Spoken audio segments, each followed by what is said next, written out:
Sara, thank you for sitting down with me today to mark Mental Health Day. As you know, Western Engineering is committed to supporting the mental health of all of our community. The work that you do with our students is a critically important part of that. But I think we know in general terms that mental wellness is incredibly important. But I think sometimes we reduce the conversation to am I happy, am I sad? But it's about quite a bit more than that, isn't it? You're absolutely right.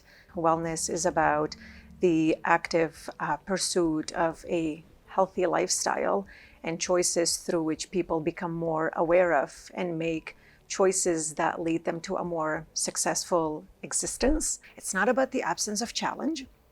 Challenges are going to happen all throughout life, but it's about actively making healthy choices to promote your success and well-being. That's how we become a lot more resilient. And that's the message that we are trying to send to our students. And ultimately, that doesn't only help them in their personal life, it helps them in their academic life here in engineering, but it also translates into bigger success when they're out in the community, in their professional life.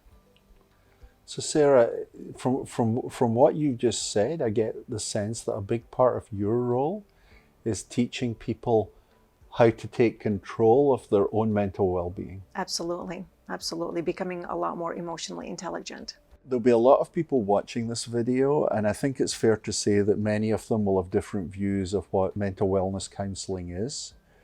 Can you say a bit about why somebody might seek out the help of a counsellor? There are so many reasons as to why one might seek counseling, from wanting to talk to someone, anxiety, depression, conflict resolution, conflict management, academic troubles, wanting to access resources, skills and tips. Another thing that we do in counseling is really supporting students in understanding what they're feeling, why they are feeling it, and how to cope.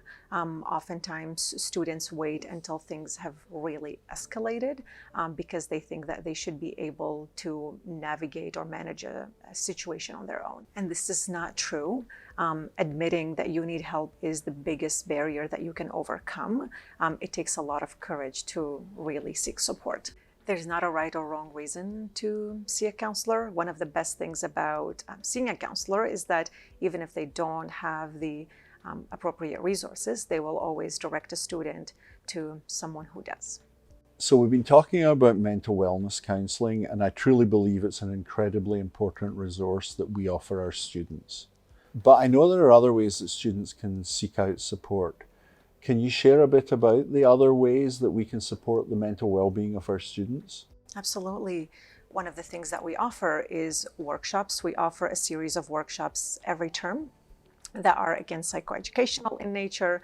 And the topics vary from teaching students how to access resources to managing stress and anxiety during exam time. The other thing that we have is we have an ebook that's full of resources on and off campus with mental health apps, wellness apps that students can access, and it makes it so easy for them to really find those resources.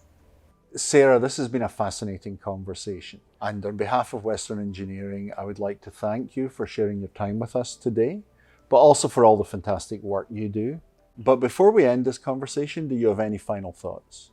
Absolutely. One of the things that I often remind students of is that their present circumstances really do not determine where they can go or how high they can fly. Reach out for support.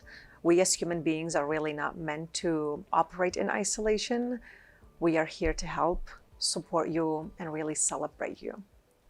Thank you so much.